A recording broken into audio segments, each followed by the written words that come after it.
Halo Kak, Ya, halo juga. perkenalkan nih Kak, kami dari program studi akuntansi syariah nih Kak.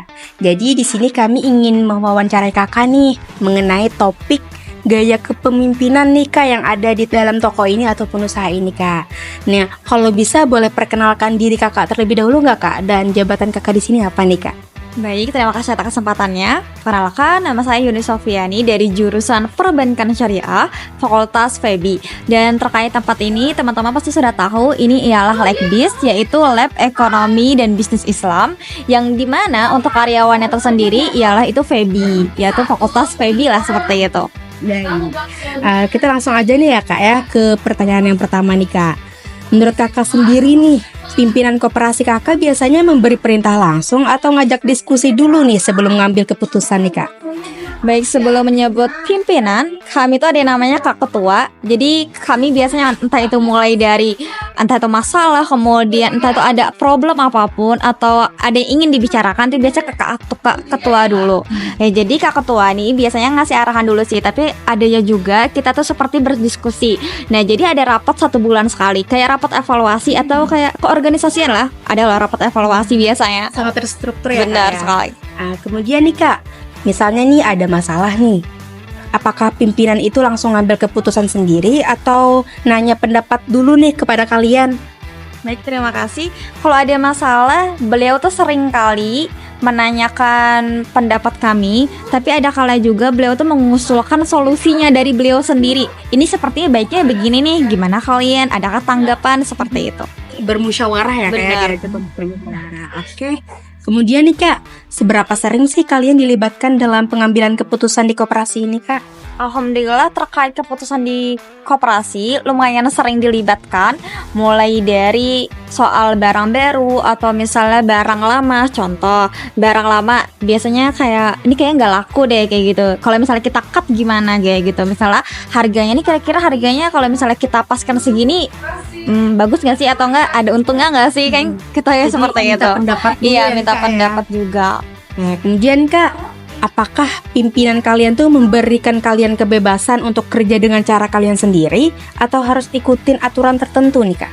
Baik, setiap entah itu koperasi organisasi itu kan pasti sudah ada aturan yang tersendiri tentunya dong, Iya, bis juga ada ya kan, nggak mungkin tidak. Tapi terkait kebebasan, alhamdulillah kami diberi kebebasan. Contohnya dalam hal waktu jaga, misal hari ini tuh ada jam matkul dan kami tidak bisa menjaga saat itu. Nah, kita perlu nih mencari penggantinya untuk menggantikan di hari itu. Nah, jadi bebasnya di situ, kita bisa fleksibel aja untuk menentukan waktu kita dalam bekerja itu seperti apa, dalam kuliah juga seperti apa. Jadi fleksibel ya Kak, bisa nentuin jam sendiri yang dimana kita itu free untuk bekerja seperti itu ya Kak ya. Kemudian nih Kak, kalau ada ide atau saran dari kalian, apakah pimpinan itu akan terbuka atau mau dengerin kalian nih Kak? Alhamdulillah, entah itu ketua atau pimpinan itu terbuka sekali, mulai dari kita menanggapi koperasi ini seperti apa, kemudian pendapat kita inginnya mengusulkan sesuatu ide nih, bagusnya nih kayak seperti apa tuh didengarkan, alhamdulillah. Tapi pimpinan kakak atau ketua dari koperasi ini sangatlah responsif ya Kak ya? Responsif banget. Oke, kemudian nih Kak, menurut kakak gimana sih cara pimpinan mengatur dan membagi tugas di koperasi ini dan apa aja sih tantangan kerja yang sering kalian hadapi? Baik, pimpinan itu bagi Kak Ketua itu bagi tugas itu jelas banget. Nih siapa yang jaga pagi, siapa yang jaga sore. Kami ada 2 shift kan, pagi sama sore. Kalau pagi itu dimulai dari jam 8 sampai jam 12. Nah, pertukaran shiftnya itu di jam 12. Dari jam 12 sampai ke jam 4 itu sudah kayak maksimal banget tutup sih. Gitu ya Kak ya? Iya, betul. Dan kira-kira tantangannya apa nih Kak yang kalian hadapi? Kalau tantangannya itu biasanya pas habis UPB, anak teman-teman pasti sudah melihat kita tuh kadang ngeriwah kayak gitu kan. Karena banyak orang kan tiba-tiba nanya. Kadang tuh ada yang kalanya tidak sabar karena pertama ada yang matkul, entah itu ada urusan seperti itu. Jadi kadang habis robotan seperti itu. Berdesak-desakan. Iya, ya? berdesak-desakan kayak gitu. Baik. Kemudian nih Kak, apakah ada prosedur atau aturan kerja yang jelas nih Kak? Dan apakah pimpinan kalian memberi pelatihan atau arahan soal cara kerja kakak?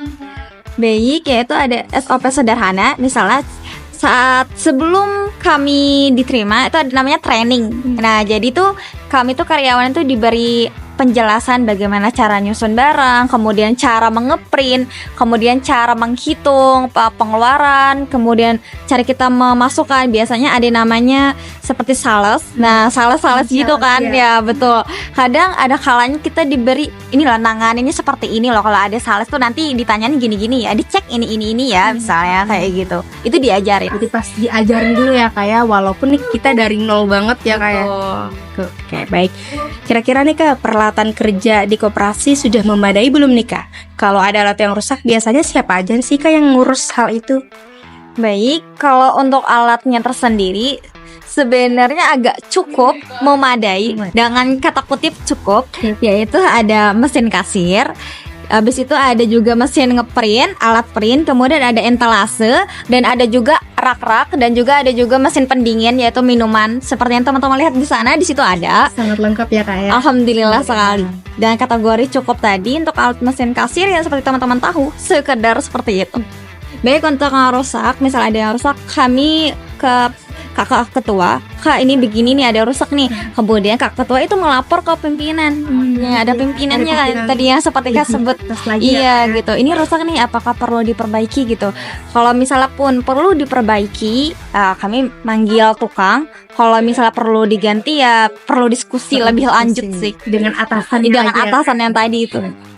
Kemudian nih Kak, apakah Kakak tahu nih bagaimana cara pengelolaan keuangan di koperasi ini dan ada transparansi nggak Kak soal keuntungan, gaji atau pengeluaran di koperasi ini Kak? Nah, terkait keuangan itu biasanya di kami ada namanya menyetor kayak gitu kan, menyetor ke pimpinan.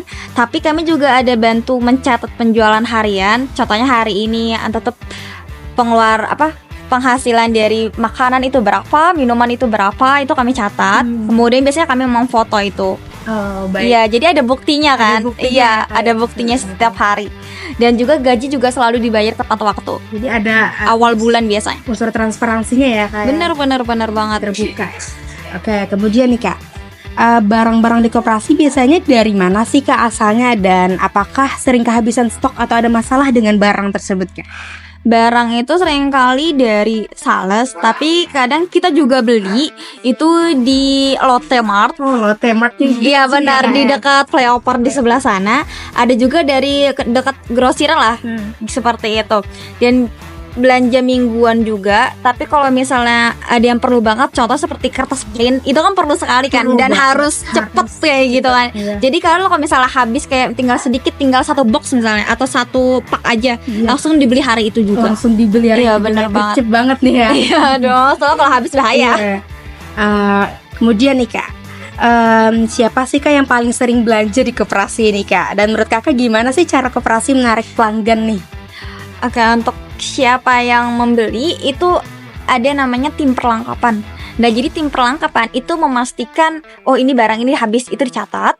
Kemudian itu yang dibeli juga. Jadi tim perlengkapan yang berangkat. Tapi jikalau tim perlengkapan itu kayak nggak sanggup deh, ini banyak banget.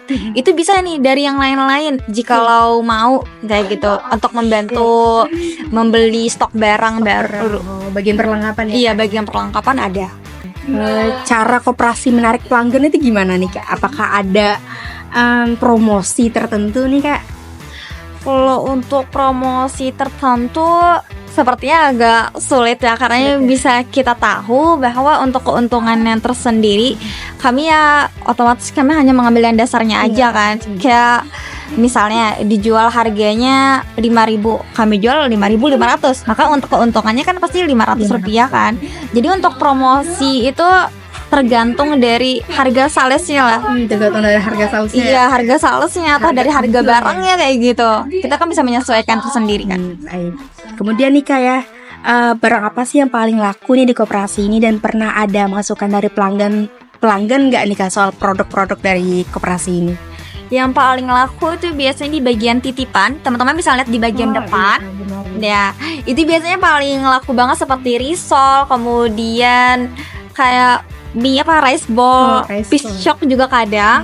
Tapi kalau untuk barang tersendiri yang ada di sini itu seperti air putih galuh yang 500-an banget ya kayak. Apalagi orang-orang yang habis UPB ya kayak habis UPB kayak gitu. Karena untuk harganya pun juga masih relevan juga kan untuk kita di kantong mahasiswa kayak sangat gitu. Terjangkau ya. Terjangkau banget kayak gitu dengan harga itu. Kemudian nih Kak, harga barang di koperasi ini termasuk murah, pas atau mahal nih Kak menurut Kakak? Wow. Dan pernah ada perubahan harga nggak Kak karena permintaan atau pesaing nih Kak? Baik, untuk harganya itu masih wajar dan sesuai kantong mahasiswa Iya. tentunya, masih dijangkau lah seperti itu. Kalaupun ada kenaikan harga, itu balik lagi ke grosirannya tadi. Misalnya beliau harganya naik, otomatis kita naik dong. Nggak mungkin kita tetap saja kan di situ. Kemudian harga sales pun sama. Kita menyesuaikan lah. Fleksibel aja ya Kak. Ya, fleksibel banget. Oke, kemudian nih Kak, lokasi di koperasi ini sudah nyaman dan mudah diakses nggak Kak kira-kira? Dan apakah ada kekurangan dari tempat ini gitu Kak? Alhamdulillah untuk tempat seperti strategis yang dimana dekat gerbang belakang.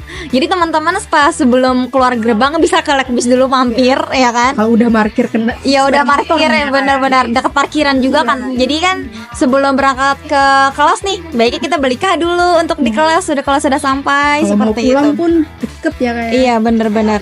Dan untuk apa tadi kekurangannya masih agak sempit karena jikalau barang datang biasanya pakai mobil box itu, iya. mobil box itu nggak bisa ditaruh di samping di sini nih, Iya. di samping sebelah kiri sini, harus di depan situ bisa-bisanya. Tapi kan untuk membawa barang ke sini kan berat juga kan, jadi itu sih tantangannya. Kasihan Pak salesnya.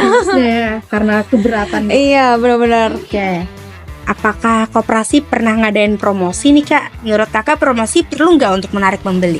Sudah pasti perlu banget, itu sangat perlu lagi.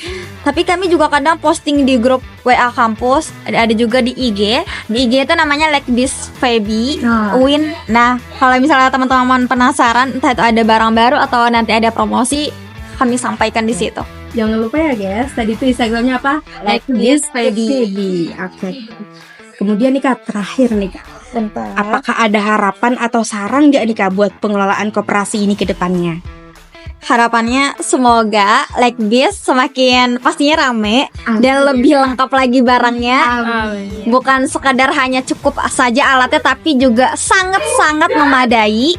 Dan kemudian semoga bisa dapat karyawan yang bisa pertama diajak kerja sama bagus, kolaborasi.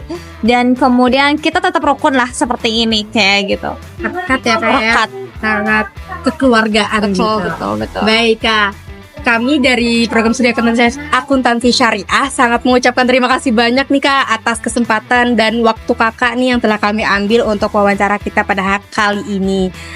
Salah khilafnya mohon maaf ya Kak ya. Terima kasih banyak ya Kak Sofi. Ya, terima kasih kembali. Sebelumnya terima kasih juga dan maaf juga bila dalam kata-kata pun kayak masih kurang lengkap atau misalnya masih kurang jelas, itu kami juga memohon maaf.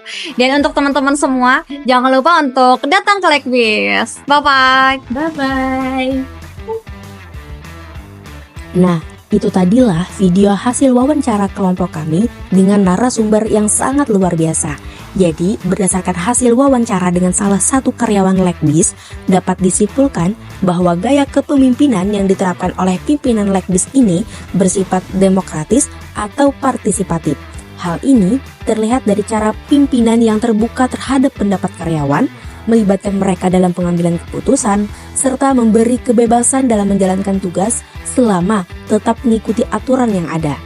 Pimpinan juga menunjukkan sikap suportif dan komunikatif, terutama dalam mengelola sumber daya manusia serta menyikapi ide ataupun saran dari tim. Pendekatan ini menciptakan lingkungan kerja yang nyaman dan juga kolaboratif, yang mendukung kelancaran operasional Lekbis dan mendorong semangat kerja karyawan. Dengan gaya kepemimpinan yang partisipatif, Lekbis dapat berkembang secara lebih dinamis karena melibatkan seluruh elemen tim dalam proses manajemen.